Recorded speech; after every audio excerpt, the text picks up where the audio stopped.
Tim Hunter joins us to talk about it. Flames alum, obviously. He can chat some Canucks, too. Timbo, welcome. Looks like you're in beautiful Arizona. Let me ask you this. Yeah. Mullet, you had a chance to check that place out yet? Yeah. Can't hear us? We got a problem. You got us? I couldn't hear exactly what you said. Check what place? Sorry. Mullet Arena. Have you checked that rink out yet? Kind of looked fun last night for the Coyotes-Panthers game.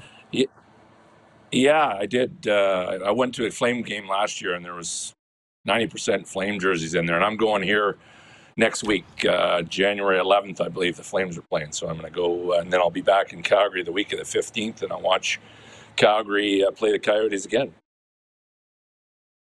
Well, I definitely don't want to turn this interview on that, but since you're in Arizona, any sense, what are you hearing on how long they're going to be in that place? It's been real quiet. Haven't heard much at all, to be honest with you. It's a lot of people here are big fans, and they're frustrated, and they want the team to stay. But step to the plate and go to more games, people, and that's the bottom line. And they're not really even filling this rink at 5,000 seats here, so it's easy to get tickets, which is nice for a guy like me who wants to go. And I'm sure they're not that expensive either, for sure. Well, the Flames kicked off that road trip with a 3-1 win at Minnesota. Tim, what did you think that specific singular game meant to this club, and what do you see ahead for Ryan Huska's crew here? Well, it's going to be tough. They're in a tough hole, and they're going to have to play, 650 or 670 or above that to finish the season to get in a wild card spot. But they keep on plugging away, and they find ways to win. We finally got Huberdeau, got a winning goal. If he can get going, and because they're going to need guys to score big goals, and if you can't score big goals, you're not going to win games. And so they're finding a way to win by playing the right way, the way Ryan wants them to play. They work hard. Don't give you a lot of time and space. The goalies played well. Both goalies have played well. So it's going to be a tough slug for them, even for the Oilers, who had a better season last year and lost to a pretty good team and won a Stanley Cup final. Won a Stanley Cup in the conference final. So we'll see. It's a tough road ahead. Well, what you mentioned the hole they're in. I mean, I give them until December 1st with a new head coach, but they're not really out of it. I'm talking about the Flames. What have you seen? There was obviously going to be an adjustment, but it kind of went on longer than it should have, in my opinion. How about you? Oh, yeah, definitely. And I just think that their best players weren't their best players in the beginning, and that's why they struggled.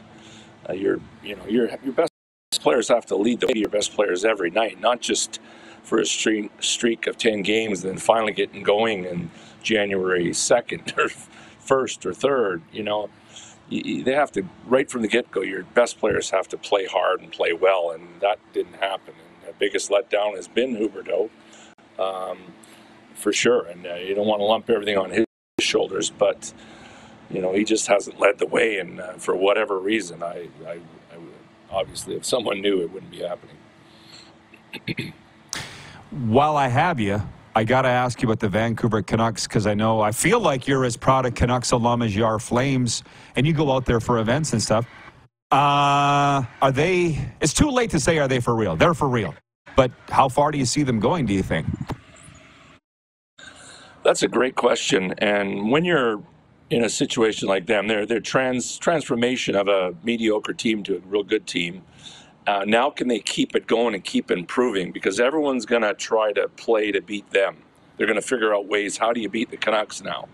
And they're going to find a way to start beating the Canucks. Now, are the Canucks going to be able to adjust their game to keep improving, keep getting better at their game? And I remember early in the season, and Tocchet really went after his team.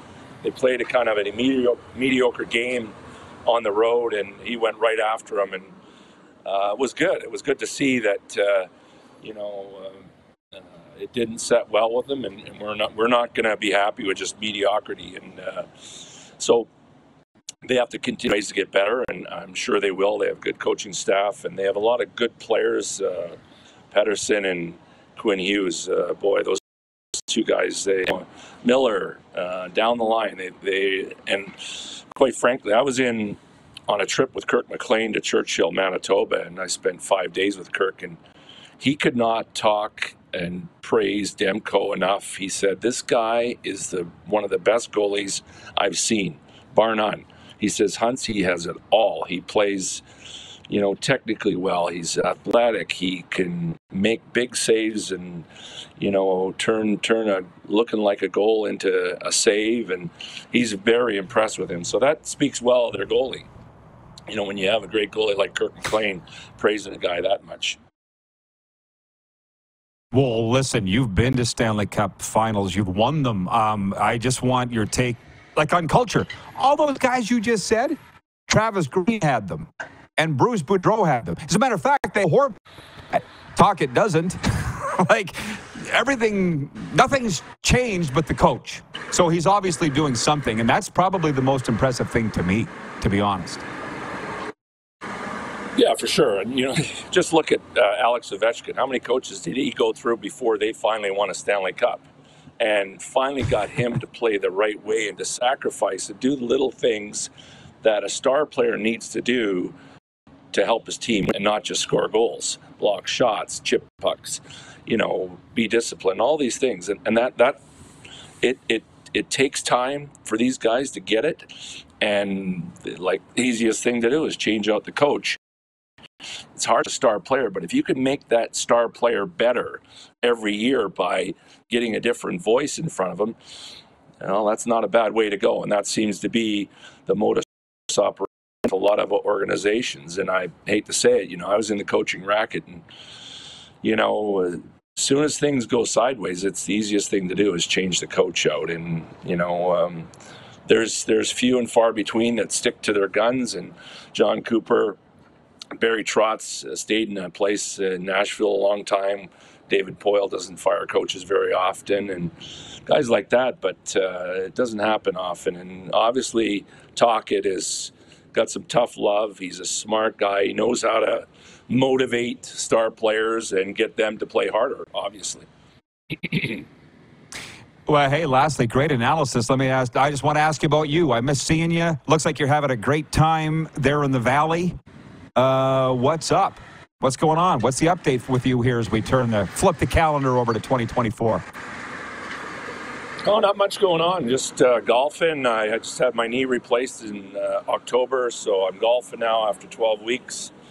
I'm going to be back in Calgary next week to do an event with ATB for the Battle of Alberta. Then I'm back in February to do an event with ATB for the Battle of Alberta game that's in Edmonton.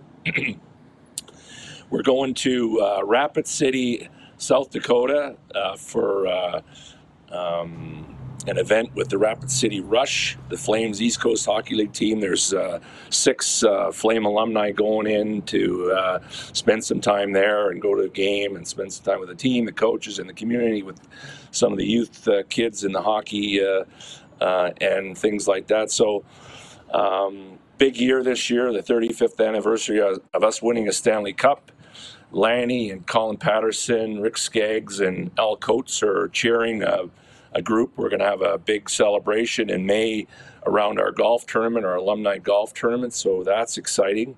We're all looking forward to that. Try to fly in as many guys that played on that team as possible, and we'll all be in town for the alumni tournament, and then on the weekend to have a few beers and have a few laughs and tell some stories and reminisce about 35 years ago, how great it was. Sounds fantastic, man. I enjoy following you a lot. All the best here. Safe travels. The best in 2024. We'll see you soon, Tim. Yeah, thanks, Rod. Thanks for having me. And all the best to you as well in your endeavors as well. Thank you. The Stanley Cup champion, Tim Hunter, checking in from the Valley of the Sun, where life looks as great as I'm sure it is.